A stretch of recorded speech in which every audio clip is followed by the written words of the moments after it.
मानव नेत्र हमारी एक ज्ञानेंद्रिय है। ज्ञानेंद्रिय मतलब जो आसपास की सूचना को एकत्रित कर हमारे दिमाग तक पहुंचाता है। लेंस होता है, लेंस किसी वस्तु का प्रतिबिंब बनाता है, उसी तरह से मानव नेत्र पर भी किसी वस्तु का प्रतिबिंब बनता है। उन आंखों का कलर कैसे पता चलता है? परिधारिका। परिधारिका अनुवांशिकी कलर बताती है। पहला कारण होता है कि कार्निया जो होता है ना, उसने अपने आकार को बढ़ा लिया। तो हेलो बच्चों, स्वागत है आप सभी का एक बार फिर से फिजिक्स वाला के इस अमेजिंग प्लेटफॉर्म पर।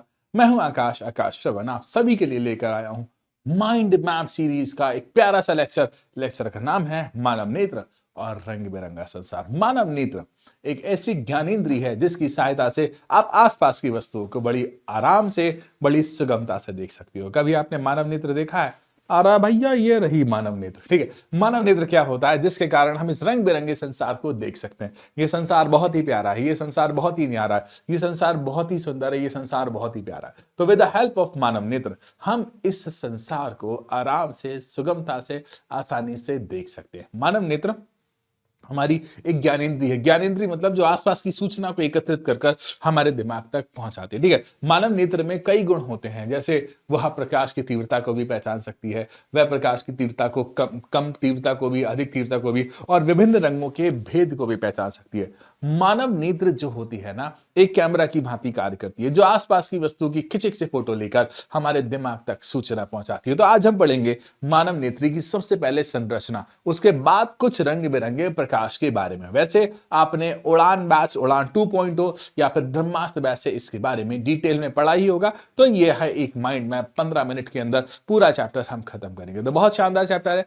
बहुत मजेदार चैप्टर है। तो शुरू करते हैं आज की क्लास लेके प्रभु का नाम। तो चलिए शुरू करते हैं। ठीक है, अब देखिए मानव नेत्र है क्या। देख, अब हर बच्चा जानता है कि मानव नेत्र एक उपकरण है जिसके कारण हम आसपास की वस्तुओं को देख सकते हैं। मानव नेत्र में जैसे एक कैमरा होता है, कैमरा में एक लेंस लगा होता है, उसी तरह से मानव नेत्र में भी एक लेंस लगा होता है और इसकी सहायता से हम आसपास की वस्तुओं को देखते हैं। ठीक है, जैसे कि लेंस होता है, लेंस किसी वस्तु का प्रतिबिंब बनाता है, उसी तरह से मानव नेत्र पर भी किसी वस्तु का प्रतिबिंब बनता है। तो कृपया अगर याद रखिएगा, इन सभी बातों के बारे में हम सीखने वाले हैं, इन सभी बातों के बारे में हम जानने वाले हैं, इन सभी बातों के बारे में हम पहचानने वाले हैं। अब देखिए, मैं मानव नेत्र का डायग्राम आपको बनाकर दिखाता हूं। एक बात और याद रखना, हमारी आंखों का जो आकार होता है वो गोल होता है, तो मानव नेत्र का जो आकार होता है वो गोल होता है। कृपया कर इस बात को ध्यान रखिएगा कि मानव नेत्र का आकार गोल होता है और एक सामान्य नेत्र का जो आकार होता है, जो व्यास होता है, लगभग 2.3 सेंटीमीटर के आसपास होती है। बहुत बड़ी आंखें नहीं होती, वरना सोचो इतनी बड़ी, इतनी लगभग इतनी बड़ी होती है, 2.3 सेंटीमीटर के आसपास इसका आकार होता है। ठीक है, ये स्वस्थ आंख के लिए है। अगर किसी को कोई तकलीफ है, किसी को कोई परेशानी है, तो थोड़ा बहुत आकार बढ़ या घट भी सकता है, वो व्यक्ति की स्थिति पर निर्भर करता है। ठीक है, अब मानव नेत्र के कुछ भाग हैं, उन भागों के बारे में मैं एक एक कर बताता हूं। सबसे पहला होता है रेटिना। ठीक है, अब देखो ये स्क्रीन की तरह काम करता है। जब भी किसी वस्तु का प्रतिबिंब हम रेटिना पर बनाते हैं तो अभी हमें वह वस्तु दिखाई देती है। इसमें सेल्स होते हैं, एक कोन शेल और एक रॉड शेल। ठीक है, इसमें क्या होते हैं, एक कोन शेल होता है और एक रॉड शेल होता है। कोन शेल जो होता है ना बच्चा, याद रखना, कोन सेल जो होता है वो कलर सेंसिटिव होता है, कलर्स को पहचान करने के काम आता है। और रॉड सेल जो होता है ना, वो प्रकाश संवेदनशील होता है, प्रकाश की तीव्रता को पहचानने के काम आता है। एक होता है कार्निया, आंखों का सबसे अग्रभाग कार्निया होता है। ठीक है, आंखों का सबसे अग्रभाग क्या होता है बच्चा? कार्निया होता है। यहीं से हमारी आंखों में प्रकाश प्रवेश करता है। उसके बाद जली द्रव्य। ठीक है, जली द्रव्य जो कार्निया और लेंस के बीच में होता है, यहां पर एक द्रव्य भरा होता है। ठीक है, आगे अगला है नेत्र लेंस। हमारी आंखों में एक उत्तल लेंस लगा होता है। ठीक है, और ये लेंस कांच का बना नहीं होता, ये एक जेल टाइप का स्ट्रक्चर होता है, जेल के जैसा होता है। ठीक है ना, एक लचीली और जेल टाइप की स्ट्रक्चर से बना होता है। अब लचीली का मतलब ये अपने आकार को बढ़ा सकता है, ये अपने आकार को कम कर सकता है, ये अपनी वक्रता को मतलब अपने आकार को बढ़ा या घटा सकता है, क्योंकि इसे पकड़ी होती हैं कुछ सिलेरी मांसपेशियां।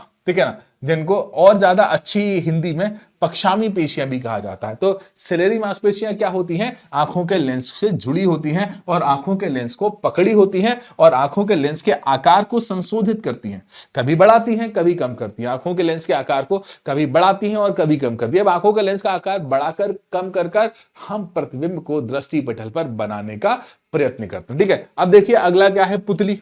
ठीक है, अब आंखों की ये जो गोल सा रिंग होता है ना, ये जो मेरी आंखें काली हैं, आप लोग अक्सर कहते होंगे किसी की आंखें काली हैं, किसी की आंखें नीली हैं, उसके बीच में आप एक छोटा सा होल देखोगे जिसे कहा जाता है पुतली। हमारी आंखों में कितना प्रकाश जाना है और कितना प्रकाश नहीं जाना, इसकी मात्रा को नियंत्रित करती है हमारी पुतली। ठीक है, आगे बढ़ते हैं। ठीक है, और अगला है परितारिका। ठीक है, परितारिका पुतली और परितारिका का संयोजन होता है जो हमारी आंखों में जाने वाली प्रकाश की मात्रा को नियंत्रित करता है। अगला है ऑप्टिकल तंत्रिका, जिसे दृक् तंत्रिका भी कहा जाता है। दृक् तंत्रिका हमारी आंखों से बनने वाले प्रतिबिंब की सूचना को दिमाग तक पहुंचाता है। ठीक है, दृक् तंत्रिका की सहायता से हमारी आंखों पर जो प्रतिबिंब बना है उस प्रतिबिंब की सूचना को कहां तक पहुंचाया जाता है, दिमाग तक पहुंचाया जाता है। मैं आपको एक चित्र बनाकर दिखाता हूं मानव नेत्र का। ठीक है, वो ज्यादा अच्छे से समझ आ जाता है आपको चित्र से। हमारी मानव नेत्र का आकार ऑलमोस्ट गोल होता है। ठीक है, हमारी मानव नेत्र का आकार कैसा होता है बच्चा, ऑलमोस्ट गोल होता है बच्चा। इसका अग्रभाग थोड़ा सा उभरा हुआ होता है। ठीक है, इसका अग्रभाग कैसा होता है बच्चा, थोड़ा सा उभरा हुआ होता है। ठीक है मेरे बच्चा, इसका अग्रभाग कैसा होता है, थोड़ा सा उभरा हुआ। ठीक है, ओके ओके। ठीक है, इसका अग्रभाग थोड़ा सा उभरा हुआ होता है। इस उभरे हुए भाग को कहा जाता है कार्निया। ठीक है, क्या कहते हैं बच्चा इसको कहते हैं कार्निया। ठीक है, इसके पीछे द्रव्य भरा होता है। ठीक है, और यहां पर है ना, आंखों में प्रवेश करने वाली प्रकाश की मात्रा को नियंत्रित करने के लिए पुतली और परितारिका का संयोजन लगा होता है। पुतली है ना और परितारिका, इससे हमें हमारी आंखों का कलर भी पता चलता है। ठीक है, इसको परितारिका जैसे आइरिस भी कहा जाता है। ठीक है, किसी की आंखें लाल, पीली, हरी, गुलाबी, कत्थई, जो भी कलर की हो, ठीक है, उन आंखों का कलर कैसे पता चलता है, परितारिका का। परितारिका अनुवांशिकी कलर बताती है। मतलब ये भी हो सकता है कि आपकी आंखों का कलर जेनेटिक्स हो, आपके माता पिता की आंखों का कलर जैसा हो वैसा ही हो, या फिर ओरिजिन मतलब क्षेत्र के अनुसार भी इनकी आंखों का कलर होता है। जैसे हमारे भारत में अधिकतर लोगों की आंखों का कलर काला होता है। अगर आप लोग कभी किसी और कंट्री में जाएंगे, हो सकता है वहां के लोगों की आंखों का कलर ग्रीन हो। ये डिपेंड करता है ना, अलग अलग स्थिति पर। तो हमारी आंखों का कलर आइरिस, परितारिका, और हमारी आंखों के अंदर जाने वाले प्रकाश की मात्रा को कंट्रोल करता है। हमारी आंखों के अंदर जाने वाली प्रकाश की मात्रा को कंट्रोल करता है कोई और नहीं, पुतली। ठीक है, अब देखिए यहां पर लगा होता है एक लेंस। ठीक है, ये लेंस जेल का बना होता है। ठीक है, ये कांच का लेंस नहीं है, ये किसका बना है, जेल का। ठीक है, अब देखो इस लेंस को पकड़े होती हैं पक्षामी पेशियां। ठीक है, इस लेंस को कौन पकड़े होती है, पक्षामी पेशियां। ये पक्षामी पेशियां क्या करती हैं, हमारी आंखों में जाने वाली प्रकाश की मात्रा को नियंत्रित करती है। मान लीजिए एक प्रकाश किरण आती है, तो सबसे पहले कार्निया उसको थोड़ा सा मोड़ देता है। तो प्रकाश किरण का अपवर्तन कार्निया से शुरू हो जाता है और फिर वो आती है लेंस पर। ठीक है, और लेंस उसे एक जगह पर इकट्ठा कर देता है ना। लेंस क्या करता है, उसे एक जगह पर इकट्ठा कर देता है। उसे कहा जाता है कुछ और नहीं, ठीक है, उसे कहा जाता है दृष्टिपटल। ठीक है, लेंस दृष्टिपटल पर किसी वस्तु का प्रतिबिंब बनाने का प्रयत्न करता है। ठीक है, और दृष्टिपटल पर जैसे प्रतिबिंब बनता है, इसकी सूचना लेकर यहां पर लगी होती है एक दृक् तंत्रिका, जो कि कहां पहुंचती है, दिमाग तक। तो किसी भी वस्तु का प्रतिबिंब दृष्टिपटल पर बनना जरूरी है। अगर दृष्टिपटल पर नहीं बना तो आंखों में दोष है, आंखों में कुछ दिक्कत है। और भी चीजें हैं हमारी आंखों से पढ़ने से, सामंजस्य समता। ठीक है, लेंस अपनी फोकस दूरी को बढ़ाता है या फिर फोकस दूरी को कम करता है। क्यों?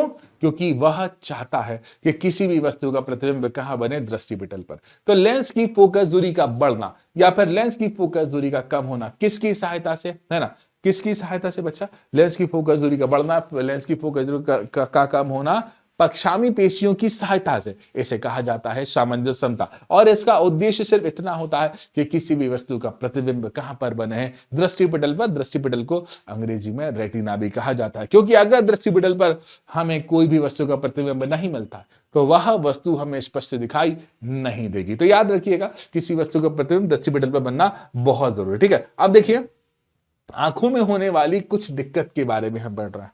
ठीक है ना बच्चा, आंखों में होने वाली हम कुछ दिक्कत के बारे में हम पढ़ रहे हैं। ठीक है, अब किसी की आंखों का डेवलपमेंट अच्छे से नहीं हुआ, ठीक है, या फिर उसको विटामिन ए की कमी है, ठीक है, या फिर उसके शरीर में किसी प्रकार की दुर्बलता है, ठीक है, तो उसको रतौंधी हो जाता है, जिसमें वो कलर को पहचानने में दिक्कत करती है। ठीक है ना, कलर को पहचानने में दिक्कत करती है। तो अनुवांशिक कारण भी हो सकते हैं, इसके जेनेटिक कारण भी होते हैं। और अगर किसी व्यक्ति को रतौंधी है तो उसके बाद शंकु कोशिकाएं नहीं होती, उसको कलर को पहचानने में बहुत दिक्कत होती है। इसको ब्लाइंडनेस भी कहा जाता है, कलर ब्लाइंडनेस भी कहा जाता है। कलर ब्लाइंडनेस, कलर को पहचानने में होने वाली दिक्कत, ठीक है। जैसे यहाँ पर विशिष्ट रंगों का जवाब देती है लिखा हुआ, जो गलत दिखा है, जो अनुवांशिक कारक कुछ विशिष्ट रंगों को पहचानने में समर्थ नहीं होती है, असमर्थ होती है, ठीक है ना। अब देखिए अगला और तकलीफों के बारे में पढ़ते हैं आंखों में। एक है मायोपिया, ठीक है, जिसको कहा जाता है अदूरदृष्टिता, ठीक है ना। क्या कहा जाता है बच्चा? अदूरदृष्टिता, ठीक है। इसे निकट दृष्टि दोष भी कहते हैं, ठीक है। आप लोग अक्सर शब्द पर जाते हैं निकट दृष्टि दोष में, हमें ऐसा लगता है कि व्यक्ति को निकट का दिखाई दे, लेकिन उल्टा होता है। इस व्यक्ति को निकट का दिखाई देगा लेकिन दूर का दिखाई नहीं देगा। इसके कारण क्या क्या हो सकते हैं? पहला कारण होता है कि कार्निया जो होता है ना, उसने अपने आकार को बढ़ा लिया। दूसरा कारण क्या होता है, मतलब है ना, दूसरा कारण क्या होता है? नेत्र गोलक का आकार का बढ़ जाना, कार्निया की वक्रता अधिक हो जाना, मतलब उसका आकार बढ़ जाना। दूसरा, लेंस की फोकस दूरी का कम हो जाना, यह भी कारण संभव है, ठीक है। अब देखिए इन सभी का इलाज करने के लिए हमें लगाना पड़ता है चश्मा, और वह चश्मा होता है लेंस का, ठीक है। कौन से लेंस का होता है? उत्तल लेंस का, ठीक है। कौन से माफ करना, गलत बोल दिया मैंने, अवतल लेंस का होता है, ठीक है। तो यदि किसी व्यक्ति को मायोपिया है, ठीक है, निकट दृष्टि दोष है, ठीक है, तो उस व्यक्ति को इलाज करने के लिए डॉक्टर जिस चश्मे का आपको सजेशन देगा वह चश्मा होगा अवतल लेंस का, ठीक है। आगे बढ़ते हैं। अगला है हाइपरमेट्रोपिया, ठीक है। हाइपरमेट्रोपिया एक ऐसी दिक्कत है जिसके कारण किसी व्यक्ति को दूर का देखने में दिक्कत नहीं हो सकती, ठीक है, लेकिन पास का देखने में दिक्कत होती है। इसको दूर दृष्टि दोष भी कहते हैं, इसको लंबी दृष्टि दोष भी कहा जाता है। हिंदी में इसको एक और भी कहा जाता है दूर दृष्टि दोष, ठीक है ना। दो नाम होते हैं इसके, एक दूर दृष्टि दोष भी कहते हैं और इसको हाइपरमेट्रोपिया भी कहा जाता है, ठीक है। अब इसके कारण क्या होते हैं? इसके कारण ये होते हैं कि पहला तो लेंस की शक्ति कम हो जाना, है ना। लेंस की शक्ति कम हो जाना अर्थात लेंस की फोकस दूरी बढ़ जाना, ठीक है। लेंस की शक्ति कम हो जाना अर्थात इसकी फोकस दूरी का बढ़ जाना। दूसरा, नेत्र गोलक का आकार छोटा हो जाना, ठीक है, जिसके कारण प्रतिबिंब रेटिना से पीछे बनता है। और रेटिना पर अगर प्रतिबिंब नहीं बनेगा, चाहे आगे बन जाए चाहे पीछे बन जाए, लेकिन अगर रेटिना पर प्रतिबिंब नहीं बनेगा तो हमें आसपास की वस्तुएं देखने में बहुत दिक्कत होगी, ठीक है। तो हाइपरमेट्रोपिया का इलाज कराने के लिए अगेन अगर आप डॉक्टर के पास जाएंगे तो डॉक्टर साहब कहेंगे चश्मा लगेगा।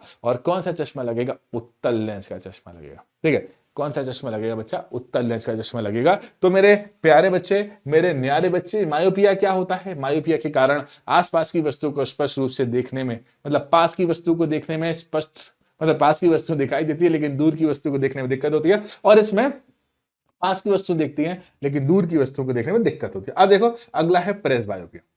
सामान्यतः उम्र बढ़ने के कारण पक्षामी पेशियां कमजोर हो जाती हैं, जिसके कारण ना वो पास की वस्तु पर फोकस कर पाती हैं, ना वो दूर की वस्तु पर फोकस कर पाती हैं। तो इस स्थिति में उस व्यक्ति को निकट दृष्टि दोष भी है और इस स्थिति में उस व्यक्ति को दूर दृष्टि दोष भी है। जब व्यक्ति को निकट दृष्टि दोष भी है, जब व्यक्ति को दूर दृष्टि दोष भी है, तो इस प्रकार से होने वाले दोष को कहा जाता है प्रेसबायोपिया, ठीक है ना। क्या कहा जाता है बच्चा?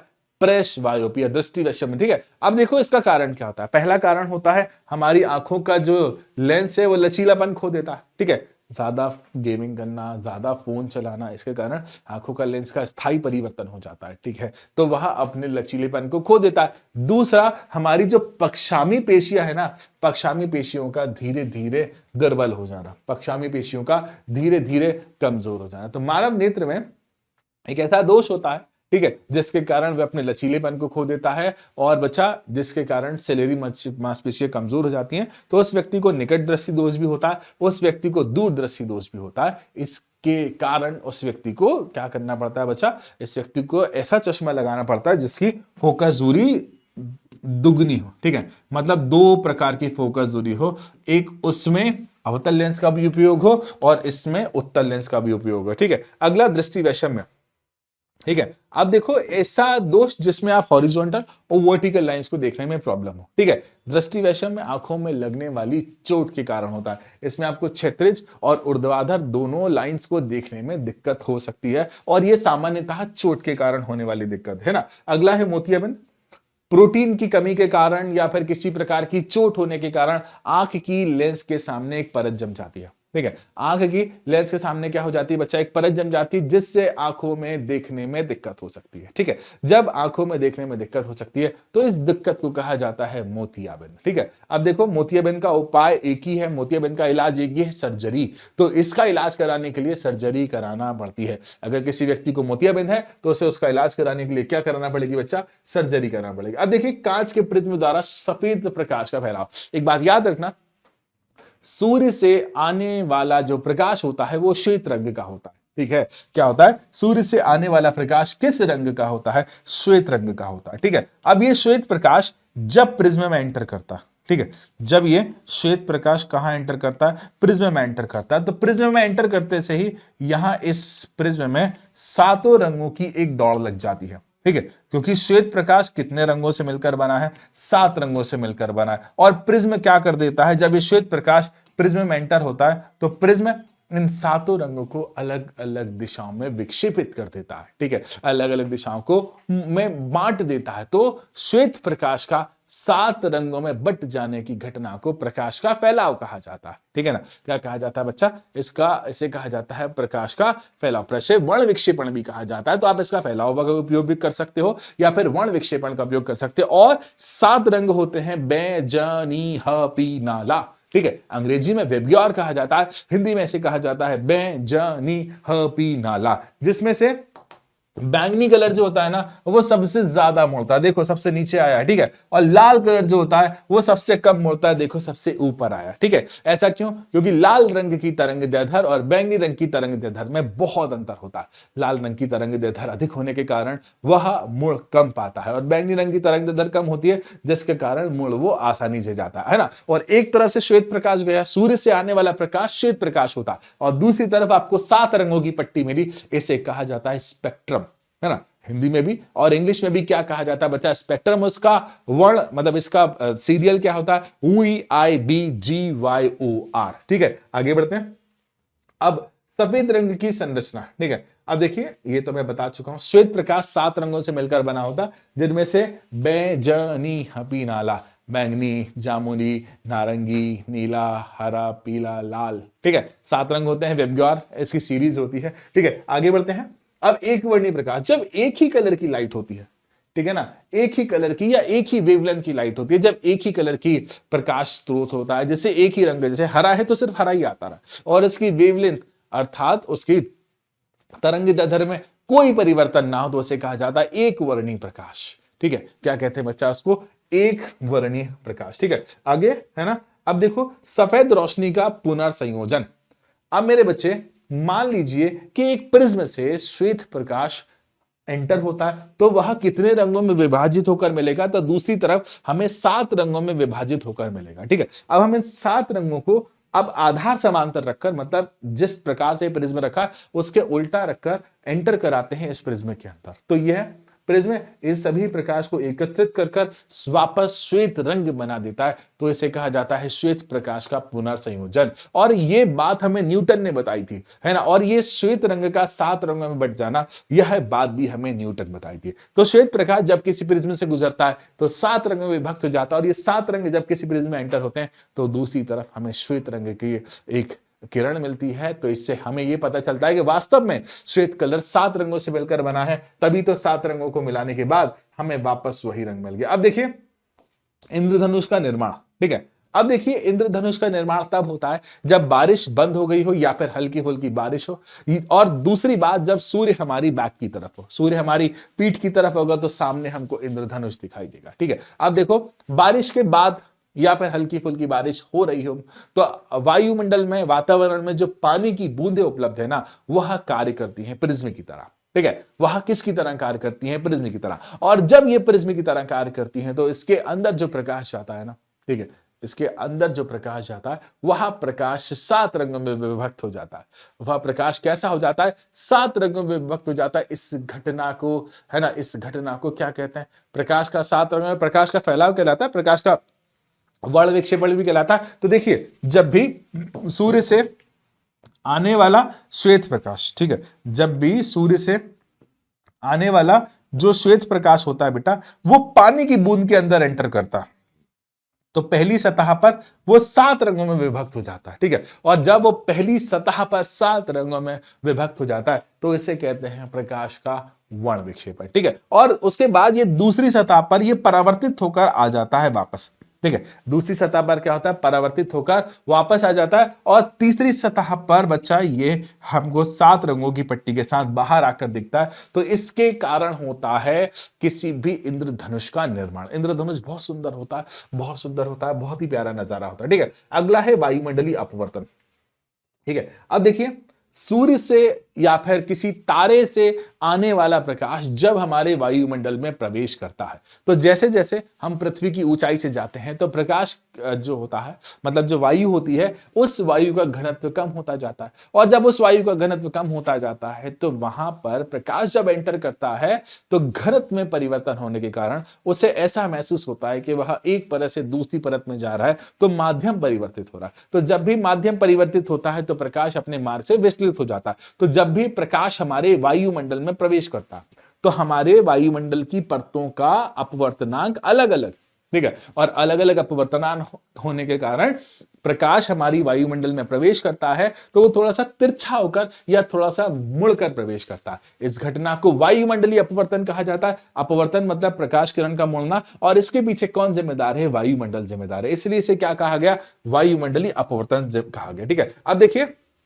वायुमंडलीय अपवर्तन अगर नहीं होता ना, ठीक है, तो हमारा जो दिन होता ना लगभग 4 मिनट का उसमें अंतर आ जाता। पता है, सुबह जो सूर्य होता है ना, आपको सूर्योदय देखा होगा। जब सूर्योदय होता है ना तो हमको जो सूर्य दिखाई देता है वो सूर्य नहीं होता, वह सिर्फ उसका प्रतिबिंब होता। शाम को जब सूर्य डूब जाता है, क्षितिज से नीचे चला जाता है, सूर्यास्त हो जाता है, तो सूर्य हमको जो दिखाई देता है ना वो नहीं होता, वह सिर्फ उसका एक प्रतिबिंब होता, ठीक है। इसके पीछे कौन जिम्मेदार है, इसके पीछे जिम्मेदार है हमारा वायुमंडल, ठीक है। और वायुमंडल में सूर्य का प्रकाश जब एंटर होता है तो अपवर्तन के कारण वो मुड़कर हमारी आंखों में प्रवेश करता है। और हमारी आंखों में प्रवेश करता है तो हमारी आंखों में क्या पता कि कहां से प्रवेश कर रहा है। तो सुबह लगभग 1 मिनट 58 सेकंड और शाम को भी लगभग 1 मिनट 58 सेकंड, तो लगभग 4 मिनट का अंतर हमारे दिन में पड़ता है, ठीक है। आगे बढ़ते हैं, प्रकाश का प्रकीर्णन। जब भी प्रकाश किसी सतह से टकराता है या फिर किसी कण से टकराता है तो वह चारों दिशाओं में फैल जाता है। इस घटना को क्या कहते हैं, प्रकाश का प्रकीर्णन, ठीक है। तो जब भी प्रकाश किसी भी कण से टकराता है या फिर धूल कण, वाष्प कण या फिर जो भी कण हमारे वायुमंडल में उपस्थित है तो उससे टकराकर चारों दिशा में फैल जाता है। इस घटना को कहा जाता है प्रकाश का प्रकीर्णन। प्रकाश के प्रकीर्णन के कारण ही हमको आसमान का रंग नीला दिखाई देता है। प्रकाश का प्रकीर्णन के कारण ही हमको सुबह और शाम को आसमान का रंग थोड़ा सा ऑरेंज दिखाई देता है, ठीक है। ऑरेंज और रेड के बीच का दिखाई देता है। इसके पीछे कौन जिम्मेदार है, प्रकाश का प्रकीर्णन। प्रकाश के प्रकीर्णन के कारण ही आपको धूप का रंग येलो दिखाई देता है ना। तो आने वाले प्रकाश, ठीक है, आने वाले प्रकाश जो होता है, देखो एक नियम भी दिया हुआ है यहाँ पर, रैली का नियम होता है ना, उसकी तीव्रता जो होती है I प्रोपोर्शनल 1/λ⁴ होती है। तो जब भी प्रकाश हमारे वायुमंडल में एंटर करता है तो जैसे बैंगनी हपी नाल में से बैंगनी जो रंग होता है सबसे ज्यादा प्रकीर्णित होता है, टकराकर सबसे ज्यादा फैल जाता है। तो बैंगनी रंग का प्रकीर्णन सबसे ज्यादा होता है और लाल रंग का प्रकीर्णन क्या होता है बच्चा, सबसे कम होता है। जैसा कि मैंने आपको बताया था कि सूर्यास्त और सूर्योदय के समय, ठीक है, आसमान थोड़ा सा क्या होता है, लाल दिखाई देता है। इसके पीछे कौन जिम्मेदार है, इसके पीछे एक तो वायुमंडलीय अपवर्तन जिम्मेदार है ही, ठीक है, क्योंकि भाई प्रकाश को मोड़कर वो दिखाई रहा। उसके अलावा सबसे बड़ा फैक्टर जो उसके लिए जिम्मेदार है वो है प्रकाश का प्रकीर्णन।